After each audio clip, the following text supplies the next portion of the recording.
What's happening, folks? Back with another reaction, back with some more Aha. And we're returning for a continued trend that I've been doing recently, which is to say a demo track with a live performance. And we're continuing through the demos related to Stay on These Roads, 1988, and this is perfect timing. On my Patreon, and probably soon on my YouTube, or at least in teaser form, I just reacted to You Are the One, the music video for it, and we're going to listen to a demo version of You Are the One.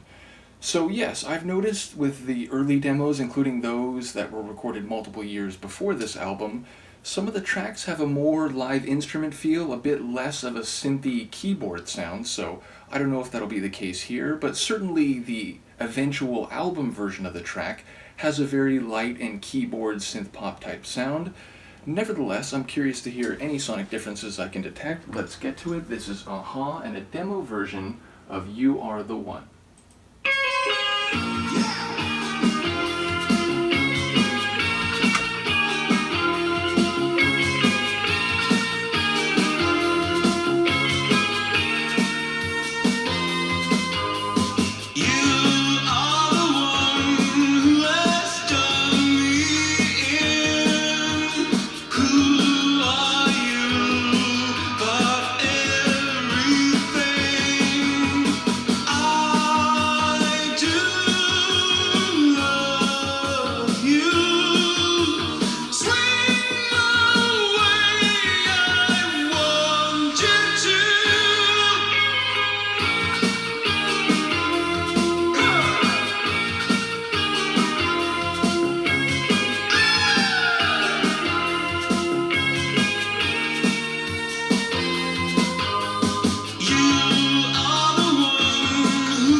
So now that's balls!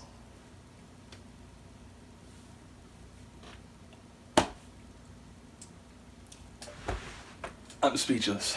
I'm completely speechless. I feel like I should talk for multiple minutes about what we heard at the very, very end there. But thinking of the differences between the demo and the eventual studio track, number one, it did feel a bit more natural instrument sounding, but it also felt more demo style, meaning a bit less fully developed.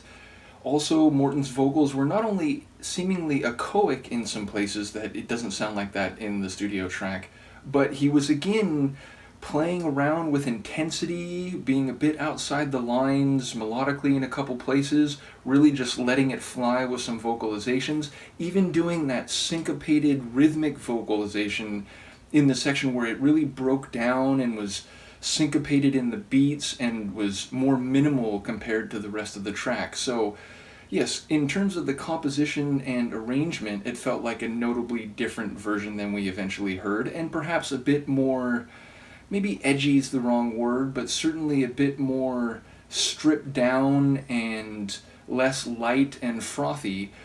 Nevertheless, all the major elements of the tune it would eventually become are certainly there.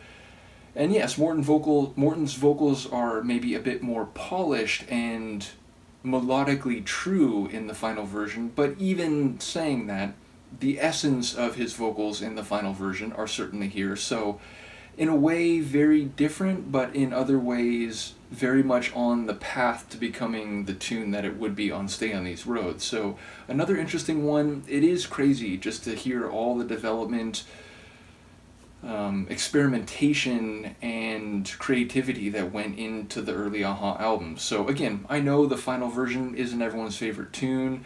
I was recently reading a couple comments about how, getting a later view on these tunes might be a bit different than they were heard at the time, and also knowing that when people rank Aha tunes, they certainly don't feature very highly in those listings. It's still an interesting experience to go through the shifts and evolution of the Aha sound over the first several albums. So, once again, shout out to all those who are still here from the Aha family. Let me know what you think of this demo, and I will see you next time. Peace.